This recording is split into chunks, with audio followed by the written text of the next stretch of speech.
1월 28일 3일밤 예배를 시작하겠습니다. 복이 있는 사람은 악인들의 꾀를 따르지 아니하며 죄인들의 길에 서지 아니하며 오만한 자들의 자리에 앉지 아니하고 오직 여호와의 율법을 즐거워하여 그의 율법을 지혜로 묵상하는도다. 그는 시냇가에 심은 나무가 철을 따라 열매를 맺으며 그 잎사귀가 마르지 아니함 같으니 그가 하는 모든 일이 다 형통하리로다. 악인들은 그렇지 아니하며 오직 바람에 나는 겨와 같도다. 그러므로 악인들은 심판을 견디지 못하며 죄인들이 의인들의 모임에 들지 못하리로다. 무릇 의인들의 길은 여호와께서 인정하시나 악인들의 길은 망하리로다. 아멘. 저희들을 창세전에 택정하시고 여기까지 인도해 주신 주님 감사드립니다. 오늘 예배 가운데 임재하여 주시고 예배가 신령과 진정으로 드려지는 예배가 되게 하여 주시옵소서. 이 모든 말씀 거룩하신 예수님의 이름으로 기도드립니다. 아멘. 사도신경 하심으로 신앙 고백하시겠습니다. 전능하사 천지를 만드신 하나님 아버지를 내가 믿사오며 그 외아들 우리 주 예수 그리스도를 믿사오니 이는 성령으로 잉태하사 동정녀 마리아에게 나시고 본디오 빌라도에게 고난을 받으사 십자가에 못 박혀 죽으시고 장사한 지 사흘 만에 죽은 자 가운데서 다시 살아나시며 하늘에 오르사 전능하신 하나님 우편에 앉아 계시다가 저리로서 산 자와 죽은 자를 심판하러 오시리라. 성령을 믿사오며 거룩한 공회와 성도가 서로 교통하는 것과 죄를 사하여 주시는 것과 몸이 다시 사는 것과 영원히 사는 것을 믿사옵나이다. 아멘. 찬송가 450장입니다.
오늘 함께 하실 하나님의 말씀은 예레미야서 1장 1절로 10절까지 말씀입니다. 1장 1절에서 10절까지입니다. 교독을 하겠습니다. 제가 먼저 읽겠습니다. 베냐민 땅 아나돗의 제사장들 중 힐기야의 아들 예레미야의 말이라. 아몬의 아들 유다 왕 요시야가 다스린 지 3년에 여호와 말씀이 에레미야에게 임하였고 요시아의 아들 유다의 왕 여호야김 시대부터 요시아의 아들 유다의 왕 시드기야의 11년 말까지 곧 5월에 예루살렘이 사로잡혀 가기까지 임하니라. 여호와의 말씀이 내게 일어나니라. 이르시되 내가 너를 모태에 짓기 전에 너를 알았고 네가 배에서 나오기 전에 너를 성별하였고 너를 여러 나라의 선지자로 세웠노라 하시기로. 내가 이르되 슬프도소이다. 주 여호와의 보소서. 나는 아이라 말할 줄 알지 못하나이다 하니 여호와께서 내게 이르시되 너는 아이라 말하지 말고 내가 너를 누구에게 보내든지 너는 가며 내가 내게 무엇을 명령하든지 너는 말할지니라. 너는 그들 때문에 두려워하지 말라. 내가 너와 함께하여 너를 구원하리라. 나 여호와 말이니라 하시고 여호와께서 그의 손을 내밀어 내 입에 대시며 여호와께서 내게 이르시되 보라 내가 내 말을 내 입에 두었노라. 보라 내가 오늘 너를 여러 나라와 여러 왕국 위에 세워 네가 그것들을 뽑고 파괴하며 파멸하고 넘어뜨리며 건설하고 심게 하였느니라 하시니라. 아멘. 기도하겠습니다. 온 땅이여 여호와께 즐거운 찬송을 부를지어다. 기쁨으로 여호와를 섬기며 노래하면서 그 앞에 나갈지어다. 여호와가 우리 하나님이신 줄 너희는 알지어다. 감사함으로 그 문에 들어가며 찬송함으로 그 궁정에 들어가서 그에게 감사하며 그의 이름을 송축할지어다. 여호와는 선하시니 그 인자하심이 영원하고 그 성실하심이 대대에 이르리로다. 아멘. 전지 만물을 지으신 전능하신 하나님 아버지, 어리석고 보잘것없는 저희를 자녀 삼으시고 하나님의 그 크신 사랑 가운데 살아가게 하심을 참으로 감사드립니다. 전능하신 하나님 아버지, 세상을 돌아볼 때에 어떻습니까? 온갖 일로 소란스럽고 복잡하고 재난과 온갖 전쟁과 다툼과 이루 말할 수 없지 않습니까? 그럼에도 아버지 하나님께서는 저희 나라 대한민국을 기억하시고 믿음의 선진들이 기도한 대로 지켜주시고 아버지께서 기뻐하신 대로 인도하시니 참으로 감사드립니다.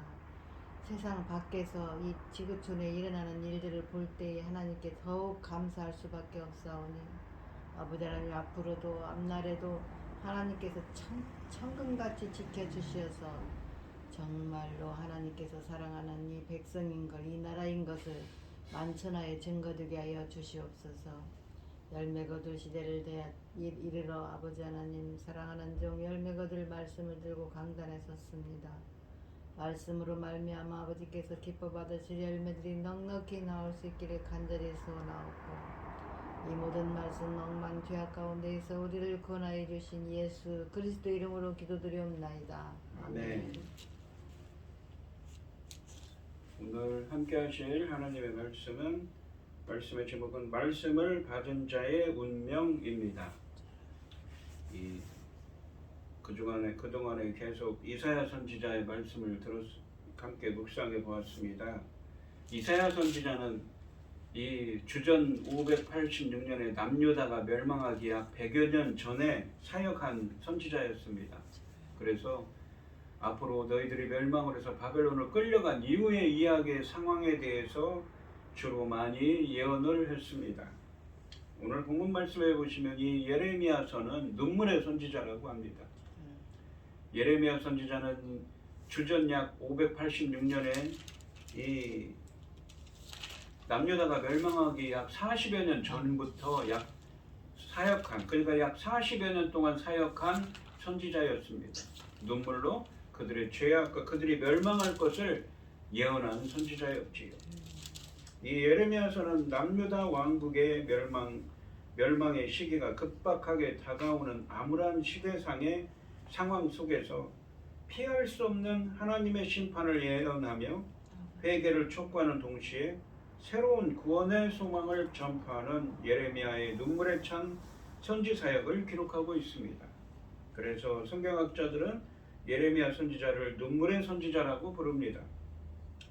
오늘 본문 말씀에서는 유다가 내적인 부패와 외세의 위협 속에 위태로울 때 하나님은 예레미야를 불러 하나님의 말씀을 전할 선지자로 세우시고 그를 통해 심판과 회복을 성취하기로 작정하십니다. 1절 말씀해 보시면 베냐민 땅 아나돗의 제사장들 중 힐기야의 아들 예레미야의 말이라 라고 되어 있습니다. 예레미야는 베냐민 땅 아나돗 출신의 제사장의 아들로 언급되고 있습니다. 아나돗은 레위인들을 위해 지정된 성읍이며 예루살렘에서 북동쪽으로 약 5km 정도 떨어진 곳에 있다고 합니다.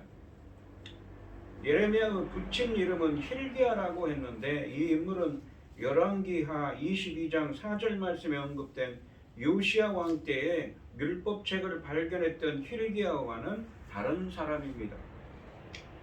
2절과 3절 말씀을 보시면 아몬의 아들 유다 왕 요시야가 다스린 지 13년에 여호와의 말씀이 예레미야에게 임하였고 요시야의 아들 유다의 왕 여호야김 시대로부터 요시야의 아들 유다의 왕 시드기야의 11년 말까지 곧 5월에 예루살렘이 사로잡혀 가기까지 임하니라 라고 되어 있습니다. 여기 보시면 히브리어 원문으로는 3절에 보시면 요시야의 아들 유다의 왕 여호야김 시대부터 라고 되어 있는데 이 히브리어를 보면 전치사의 해석에 따라 틀리지만 여기서는 여호야김 시대를 거쳐 라고 해석해야 합니다. 그래야 이 문맥이 맞습니다. 요시야 왕 때로부터 2절 말씀을 보시면 요시야 왕 때로부터 누구까지요? 유다의 마지막 왕인 시드기야 11년 말까지 사역한 이 예레미야에 대해서 말씀하고 계십니다. 2절 말씀은 이 예레미야가 여호와의 말씀을 받기 시작한 시점이 유다 왕 요시야의 통치 13년째 되는 해, 그러니까 주전약 627년인 것을 알려주고 있습니다. 이어지는 3절 말씀은 이러한 일, 즉 여호와의 말씀이 예레미야에게 임하는 일이 여호야김의 통치 시대를 지나 시드기야 왕, 그러니까 주전 586년까지 멸망할 때까지 이 통치했던 시드기야의 통치 11년 말까지 기록된 것을 서술하고 있습니다. 한글 성경에 있는 여호야김 시대부터라는 표현은 히브리 원문으로 여호야김 시대를 거쳐를 의미합니다. 따라서 예레미야가 여호와의 말씀으로 사역을 한 기간이 요시야 왕 33년부터 시드기야 왕 11년까지 약 40년 정도 된다는 것을 알 수가 있습니다. 본문은 예레미야서의 역사적 정황을 제시합니다. 이 시기는 유다 말기 정황으로 이 격변하는 주변 강대국들의 정세와 맞물려 유다 왕국이 내부적으로도 혼란을 거듭했고 유다의 멸망과 더불어 바벨론 포로기가 시작된 시기입니다.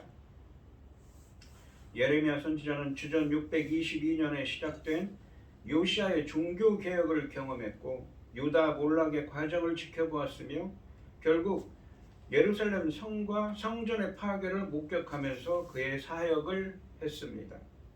예레미야 선지자는 이스라엘 역사의 대격변기에 40년이 넘는 긴 시간 동안 고난과 죽음의 위협에 굴하지 않고 자신의 사명을 묵묵히 감당했던 하나님의 사람이었습니다. 4절부터 10절까지 말씀은 예레미야의 소명에 대해 말씀하십니다. 이 4절 말씀에 보시면 여호와의 말씀이 내게 임하니라 이르시되 라고 되어 있습니다. 여호와의 신탁이 임한 것으로 예레미야의 소명의 장면을 시작합니다.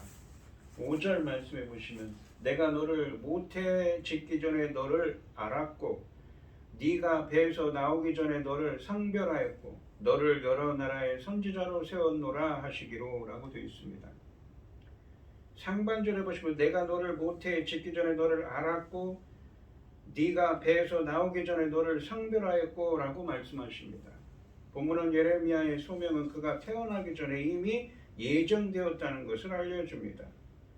하나님이 그의 예정을 너를 알았다와 너를 성별했다는 표현으로 말씀하십니다. 하나님께서 누군가를 아신다는 것은 표현은 이 야다라고 하는 알다는 표현은 하나님이 누군가를 아신다는 표현은 그냥 알아차린다, 인식한다의 의미가 아닙니다. 이 말은 그와 언약을 맺었다, 그를 선택했다라는 의미입니다. 창세기에 보면 아브라함을 선택했듯이 이 표현이 히브리 원문으로는 18장 17절로 19절 말씀에 나오고 있습니다. 또한 성별했다는 것은 구별하여 거룩하게 구별했다는 의미입니다. 따라서 하나님의 특별한 선택을 의미하는 것이지요. 어머니의 배에서 출생하기 전에 하나님이 그를 알았고 성별했다는 것은 어떤 목적을 위해 하나님이 그의 출생을 계획하셨음을 가리킵니다. 그 목적은 하반절에 나옵니다.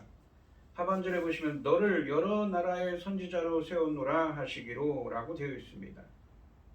예레미야가 여러 나라의 선지자로 세움을 받았다는 것은 특이한데, 왜냐하면 대부분의 선지자들은 언약 백성인 북이스라엘과 남유다를 대상으로 하는 사역으로 소명을 받았기 때문입니다. 물론 이사야 선지자도 남유다를 대상으로 하죠. 근데 거기에는 북이스라엘의 남은 자들도 포함되는 것이며, 나아가서는 누구를 향합니까? 그들이 돌아오는 것을 보고, 바벨론 포로에서 돌아오는 것을 보고 열방의 남은 자들이 찾아올 거라고 하지요. 이 이방인들에 대한 사역도 이야기하고 있습니다. 하지만 본문처럼 처음부터 이렇게 이 열방의 선지자로 세움을 받은 선지자로 명확히 언급되는 선지자는 예레미야뿐입니다. 에스겔 선지자는 이 어떤 선지자입니까? 바로 바벨론 포로로 586년에 바벨론 포로로 끌려간 상황, 갈대아 지방에서 예언을 하고 있죠. 반면에 아모스 선지자는 북이스라엘을 대상으로 예언한 선지자였습니다. 6절 말씀해 보시면 내가 이르되 슬프도소이다 주 여호와여 보소서 나는 아이라 말할 줄을 알지 못하나이다 하니 라고 되어 있습니다. 하나님의 부르심에 대해 예레미야는 슬프도소이다 주 여호와여 보소서 나는 아이라 말할 줄을 알지 못하나이다 라고 반응합니다. 하나님의 소명에 대한 예레미야의 반응은 뜻이 하늘에서 이루어진 것 같이 땅에서도 이루어지게 하소서라는 경건하거나 성숙한 반응이 아닙니다. 그의 첫 마디는 슬프도소이다입니다. 이 말은 슬픔이나 놀람을 의미합니다. 예레미야가 당혹스러워하는 모습을 연상시키고 있습니다. 이어서 예레미야는 소명을 감당하기 어려운 사정을 하나님께서 고려해 주시기를 간청합니다. 그가 아이라는 것과 말할 줄을 모른다는 것입니다. 여기서 아이란 말은 그가 어리다는 의미도 있지만 그가 하나님의 소명을 감당하기에 느끼는 부족함 또는 선지자로서 하나님의 말씀을 전달할 줄 모르는 미숙함을 의미하는 것입니다. 선지자라고 하면 말을 잘하는 사람이라는 인식이 있었던 것입니다. 예레미야의 답변에서 그가 가졌을 당혹감, 부담감, 두려움이 느껴집니다. 이어지는 하나님의 답변을 보면 아마도 두려움이 가장 강하게 예레미야의 마음을 눌렀던 것으로 보입니다. 또한 여기서 말을 하지 못한다는 말은 출애굽기 4장 9절로 12절 말씀에 모세를 연상시킵니다. 언약의 중보자였던 모세처럼 예레미야가 새 언약의 중보 사역을 맡게 될 것을 예견하게 합니다. 예레미야가 핑계를 대면서 소명을 감당하는 것을 주저하자 하나님이 말씀하십니다. 7절 말씀해 보시면 여호와께서 내게 이르시되 너는 아이라 말하지 말고 내가 너를 누구에게 보내든지 너는 가며 내가 내게 무엇을 명령하든지 너는 말할지니라 라고 말씀하십니다. 하나님은 예레미야에게 아이라고 말하지 말고 그가 명령한 대로 그대로 순종하라고 말씀하십니다. 가야 할 대상과 해야 할 말을 예레미야가 스스로 생각하고 정하는 것이 아니라 하나님이 보내시는 사람들에게 가야 하고 하나님이 명령하시는 말을 가감없이 전해야 한다고 말씀하십니다.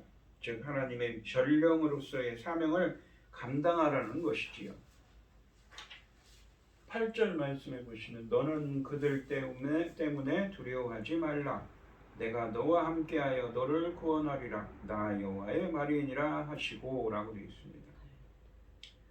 하나님께서 그를 구해 주실 것이라는 약속과 함께 그가 상대해야 할 사람들 때문에 두려워하지 말라고 하십니다. 하나님은 부르심에 주저하는 예레미야에게 사람들을 두려워하지 말고 하나님의 말씀을 담대하게 전하라고 명령하십니다. 사람을 두려워하지 말고 그들이 듣든지 안 듣든지 말씀을 전하는 태도가 필요하다고 교훈하고 계십니다. 그리고 여호와의 말이니라 라는 표현으로 이 말씀을 끝마치는데 그 약속을 엄중히 확언해 주시는 것도 잊지 않으셨습니다. 9절 말씀해 보시면 여호와께서 그의 손을 내밀어 내 입에 대시며 여호와께서 내게 이르시되 보라 내가 내 말을 너의 입에 두었노라 라고 말씀하십니다.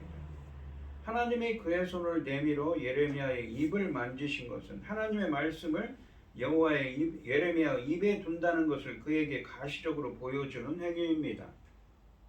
이 행위는 예레미야가 자신은 아이이기 때문에 말할 줄 알지 못한다고 한 말에 대한 하나님의 배려이기도 합니다. 더 나아가 이것은 공식적인 선지자 위임 의식이기도 합니다. 왜냐하면 신명기 18장 18절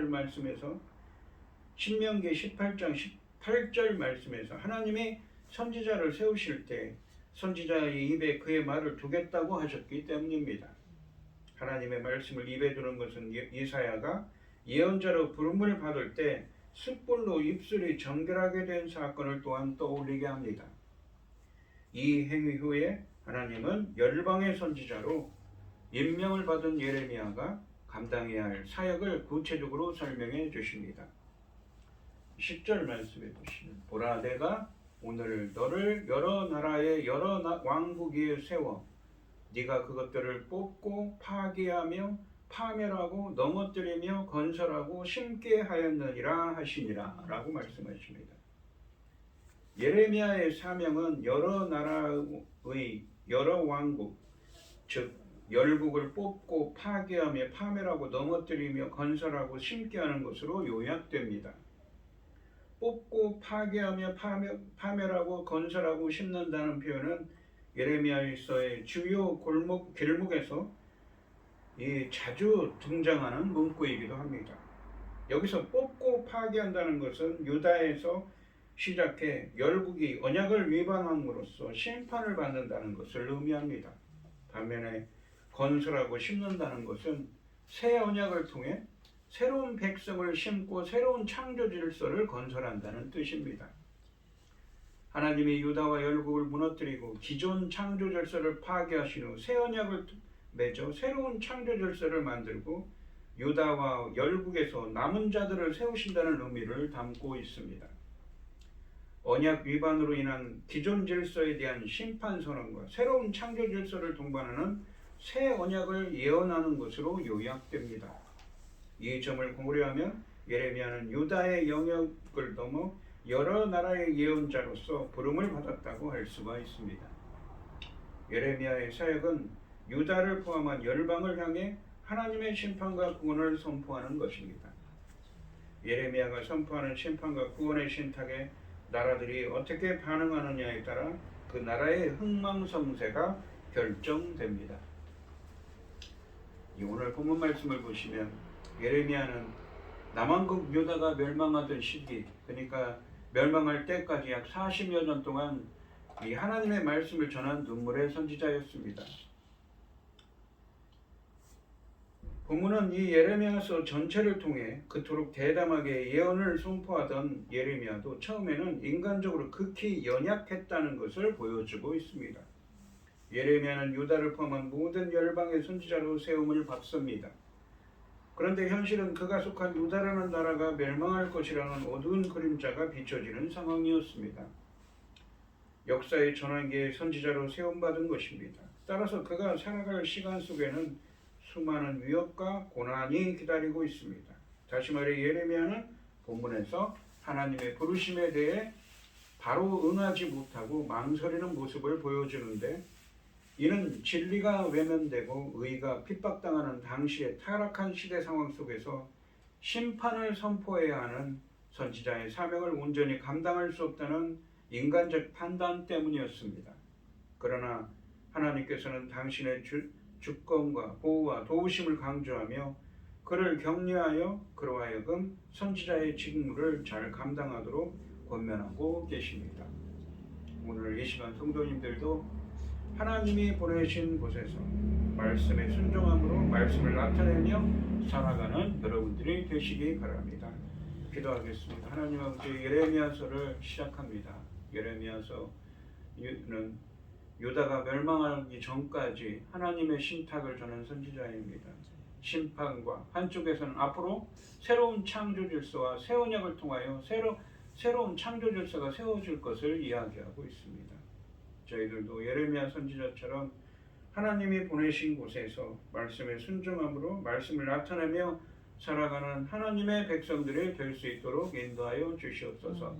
이 모든 말씀 거룩하신 예수님의 이름으로 기도드리옵나이다. 아멘.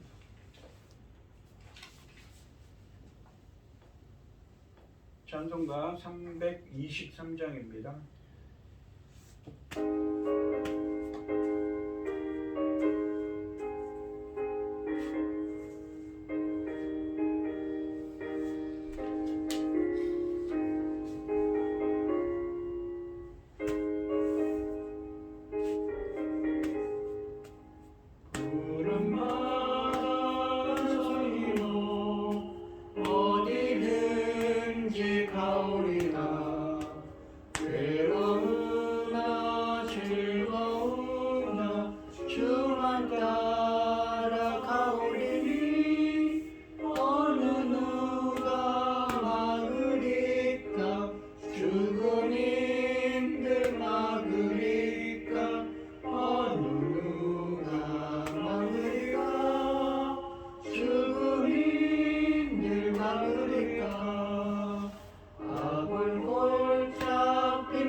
축복 기도하시므로 오늘 예배를 마치겠습니다. 이제는 주 예수 그리스도의 은혜와 아버지 하나님의 극진하신 사랑과 성령의 교통하심이 성도들 머리 위에 이제로부터 영원히 함께 있을지어다. 아멘.